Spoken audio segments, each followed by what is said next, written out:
I've wet the background. I'm using my size 10 brush and I'm just painting a sort of bluey grey sort of background here, wet in wet, using a mixture of sort of blues and greys and even a little bit of violet colour. A full list of all the materials I'm using along with the colours and alternative colours, please see the description below. Just click show more. You will also find a link for the photograph as well. As you can see there, I'm putting on a little bit of violet and Paynes grey mixed together, wet in wet, being very careful not to paint the snowman, just painting around the snowman, so no need to mask the snowman out. While the painting is damp, I'm sprinkling on just ordinary table salt and I will allow the painting to dry naturally. And here is the dry painting. You can see what the salt's done. It's sort of soaked up the paint to create these lovely frosty sort of effect there.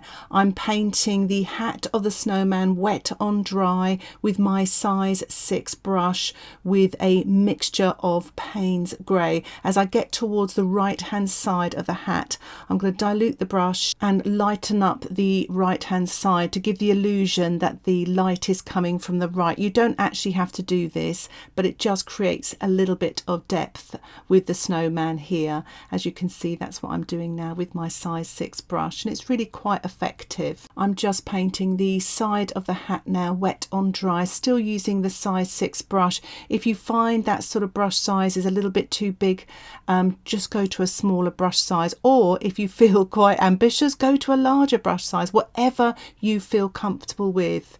There's no right or wrong sometimes with watercolour, and I always say to my students, once you learn all the rules, that's when you start breaking all the rules. So I'm just painting the right hand side of the hat here as well, just being very careful.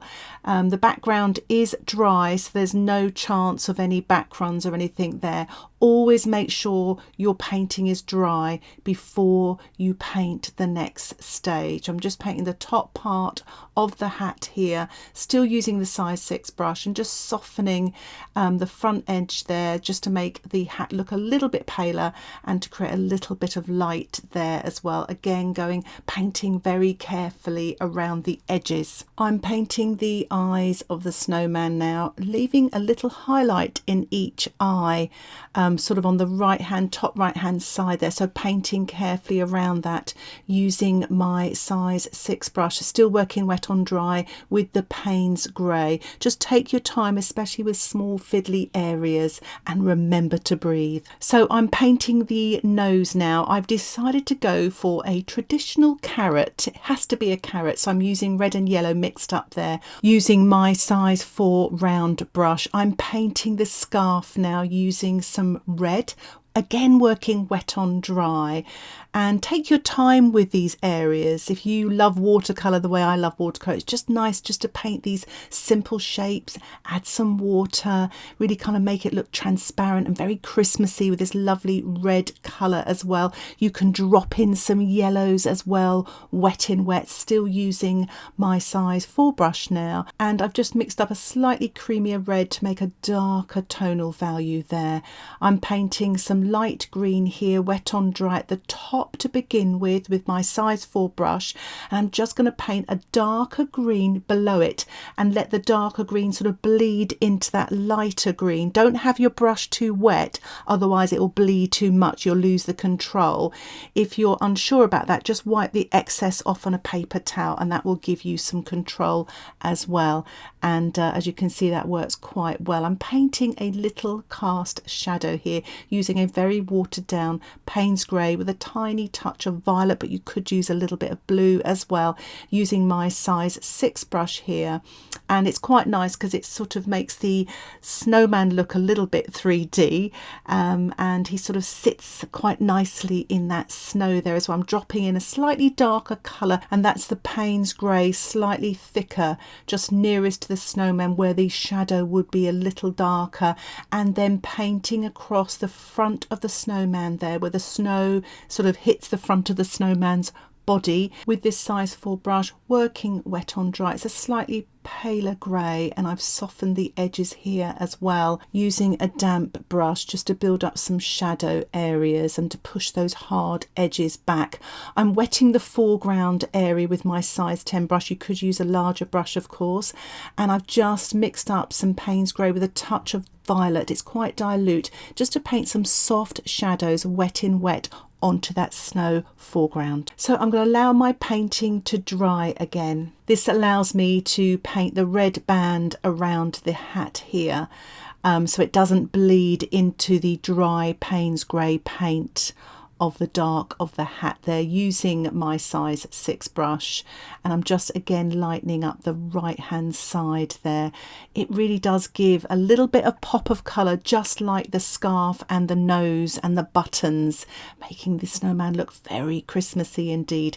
And I'm just painting some dark wet on dry on the scarf to show some pleats, folds, shadows, etc., just using some red with a pinch of Paynes grey, not too much.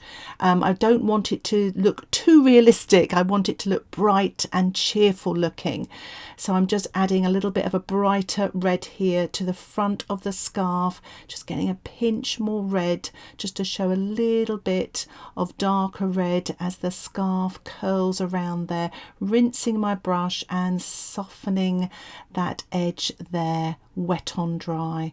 I'm painting a darker sort of cast shadow just right up close to the snowman, then really to sort of create a little bit more depth, doing the same around the edge of the scarf where it sort of touches the snowman's body there to create that little bit of cast shadow as well, giving a little element of realism, giving some detail, wet on dry, on the carrot here, and a little bit of shadow underneath the carrot as well. Wet on dry with a dilute Paynes grey. I'm using Paynes grey with a touch of violet, very, very dilute, and just painting the shadow that the hat would cast onto the head of the snowman there. I think it's a really good time to allow my painting to dry again. Once your painting is dry, you can paint some patterns on the snowman's scarf. I'm sort of doing sort of Christmas trees here with a dilute Paynes grey and painting some shadows as well inside the scarf there, wet on dry, putting a few more little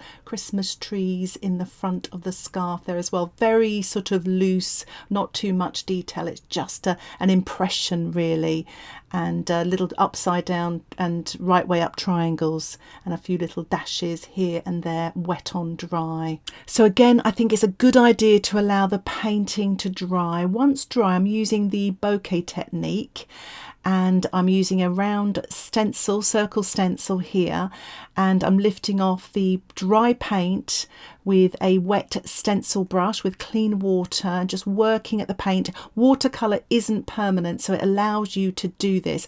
I will put a link in the description below of a video I published all about this bokeh technique. So as you can see there, it creates a lovely effect there.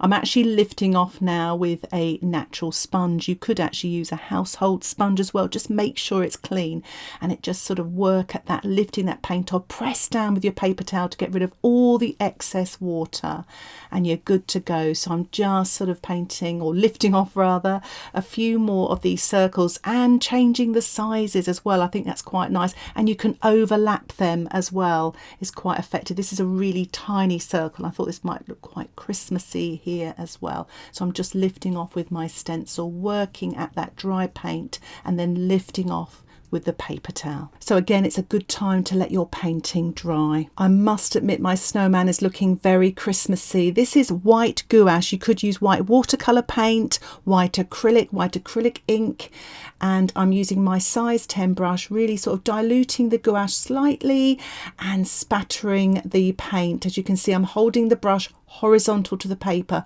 firmly in my painting hand, tapping the middle of the brush. Try not to let the brush move too much, and do practice this and make sure that you haven't got any valuables around that could get spoilt by white spots all over them. But this does create a really lovely sort of Christmassy, wintry feel, very festive. I'm just spattering some of the corners here just to finish off. I'm removing the washi tape now to reveal a really nice whiteboard. It really presents the painting well. And here is the finished painting. I really had lots of fun painting this. I hope it inspires you to paint a snowman Christmas card using the salt, bokeh and spattering techniques.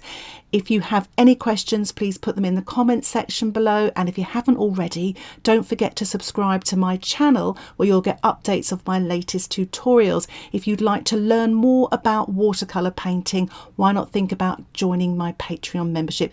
Details about that are on the screen or in the description below. Thank you so much for watching. Happy painting. Bye for now.